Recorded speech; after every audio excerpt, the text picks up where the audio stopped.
सर्वे भवन्तु सुखिनः सर्वे सन्तु निरामयाः सर्वे भद्राणि पश्यन्तु मा कश्चित् दुःखभाग् भवेत्। सभी सुखी रहें, सभी स्वस्थ रहें, सबका दुख दूर हो, इन्हीं शुभकामनाओं के साथ नमस्कार साथियों। मैं आचार्य घनश्याम तिवारी उपस्थित हूँ बहुत ही महत्वपूर्ण टॉपिक को लेकर। लग्न कुंडली में दो विवाह योग कैसे बनते हैं। साथियों, जन्म कुंडली एक ऐसा दर्पण है जिसमें व्यक्ति का भूतकाल, वर्तमान और भविष्यकाल तीनों दिखाई देते हैं। पूर्व जन्म में व्यक्ति ने कैसे कर्म किए हैं, उन कर्मों के अनुसार अच्छे या बुरे व्यक्ति को कैसे फल प्राप्त होंगे, ये बताती है जन्म कुंडली। मित्रों, जैसा कि आप लोग जानते ही हैं, साइंस का ज़माना है।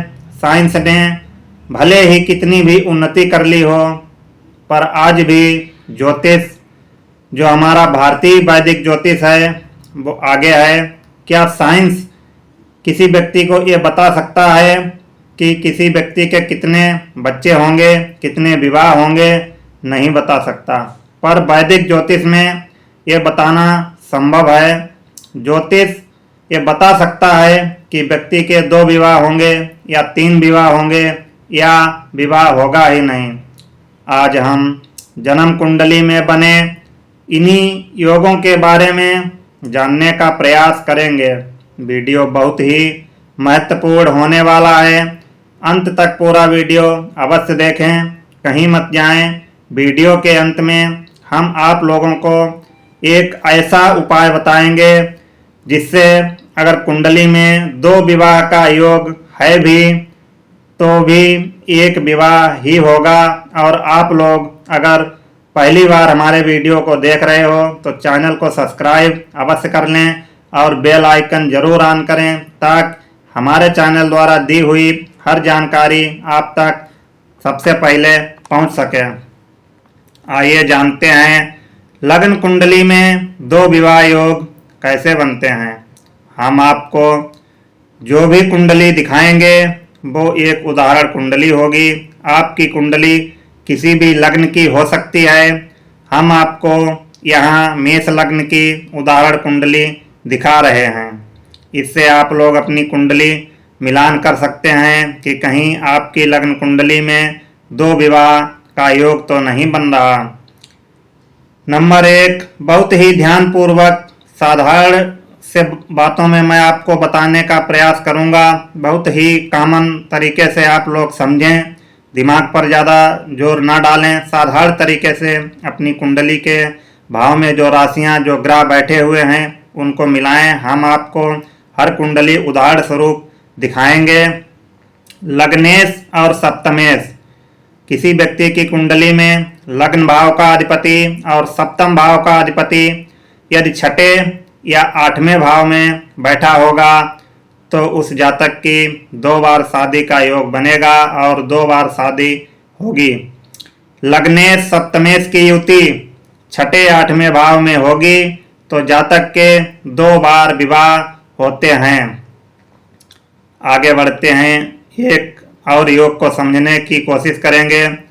लग्नेश 6ठे घर में होगा तो 2 बार शादी होती है। जब लग्नेश शत्रु के घर में चला जाता है तो जातक स्वयं ही अपना शत्रु बन जाता है। सब कुछ खोने के बाद जातक को होश आता है। जातक अपनी पत्नी के साथ शत्रुता करने लगता है, तलाक हो जाती है, फिर मजबूरी में दोबारा शादी करनी पड़ती है। चलिए मित्रों, एक और योग को समझने का प्रयास करेंगे। अष्टमेश लग्न में हो या सप्तम स्थान में हो तो 2 शादी का योग बनाता है। अष्टमेश जहाँ भी होगा, जिस भाव में होगा, कुछ न कुछ खराबी अवश्य करता है। ये त्रिक भाव होता है। जन्म कुंडली में इसे अच्छा घर नहीं माना जाता है और वैवाहिक बंधन टूट जाता है। यहाँ पर भी व्यक्ति की 2 शादियाँ होती हैं। निर्णायक शब्द देखिए साथियों, होती हैं। द्वितीय भाव का स्वामी छठे हो और पाप ग्रह सप्तम स्थान में हो तो 2 बार शादी होती है। पाप ग्रह जैसे सूर्य, मंगल, शनि, राहु भी हो सकते हैं। कोई भी ग्रह लग्न में उच्च का होकर और लग्नेश भी बलवान हो,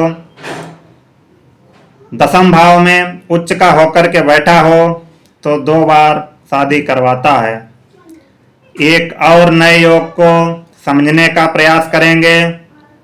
किसी भी व्यक्ति की जन्म कुंडली में कोई भी लग्न हो, सप्तम स्थान में पापी ग्रहों की टोली बैठी हो, जैसे राहु, शनि, सूर्य, मंगल, तो पहली पत्नी का सुख जातक को यहाँ नहीं मिलेगा। मजबूरी में जातक को दूसरी शादी करनी पड़ेगी।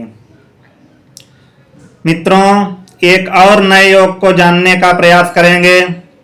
किसी व्यक्ति की जन्म कुंडली में लग्न आपका कोई भी हो सकता है। यदि आपका लग्नेश लग्न में ही बैठा हो तो आपकी दूसरी शादी अवश्य होती है। एक और नए योग को समझेंगे। लग्न आपका कोई भी हो, 7वें भाव में शुक्र बैठा हो और शुक्र के साथ जितने ग्रह बैठे होंगे उतनी बार शादी होगी। हम आपको उदाहरण स्वरूप सप्तम घर में शुक्र के साथ सूर्य और शनि को दिखा रहे हैं। 2 ग्रह शुक्र के साथ बैठे हैं, अर्थात इस जातक की 2 पत्नियां होंगी। ये 2 बार शादी करेगा। मित्रों, कुंडली में बने एक और योग को समझने का प्रयास करते हैं। लग्न आपका कोई भी हो सकता है। 7वें घर का मालिक छठे घर में बैठा हो और छठे घर का अधिपति 7वें घर में बैठा हो। ऐसी स्थिति अगर कुंडली में होगी तो जातक को दूसरी शादी करनी पड़ेगी। किसी जातक का कुंभ लग्न हो, सप्तम स्थान में सिंह राशि हो, शनि और सूर्य एक साथ लग्न या सप्तम भाव में बैठ जाएं तो जातक की दूसरी शादी होती है। शनि और सूर्य एक दूसरे से शत्रुता मानते हैं तथा ऐसे जातक के पहली पत्नी से संबंध अच्छे नहीं रहेंगे, शादी टूट जाएगी और दूसरी शादी करनी पड़ेगी। मित्रों, ये कुछ योग थे जो 2 बार शादी करवाते हैं, जिन्हें हमने आपको बताया। साथियों, दूसरी बार शादी कब करनी पड़ती है? जब पत्नी गुजर जाती है या पत्नी से तलाक हो जाता है।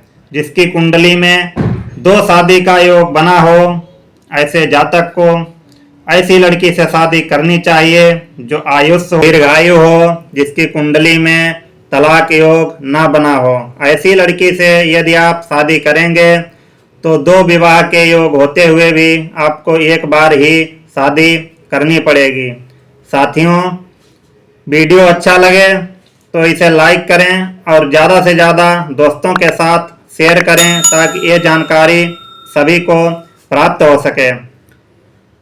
और यदि कुछ समझ में ना आया हो तो आप लोग बेझिझक कमेंट करें। कमेंट करके कोई भी आपका प्रश्न है तो उसको पूछ सकते हैं। 30 मिनट के अंदर आपको आपकी कमेंट का जवाब मिल जाएगा। मित्रों, अपने जीवन के बारे में, अपने विवाह के योगों के बारे में, अपनी कुंडली के बारे में यदि आप कुछ लोग जानना चाहते हैं तो हमारे चैनल से संबंध बना सकते हैं, चैनल को सब्सक्राइब कर सकते हैं तथा आप लोग कमेंट के जरिए से अपनी समस्या का समाधान पा सकते हैं। आज के लिए इतना ही। कल फिर मिलेंगे एक नए वीडियो को लेकर। राधे राधे, नमस्कार, जय श्री राम।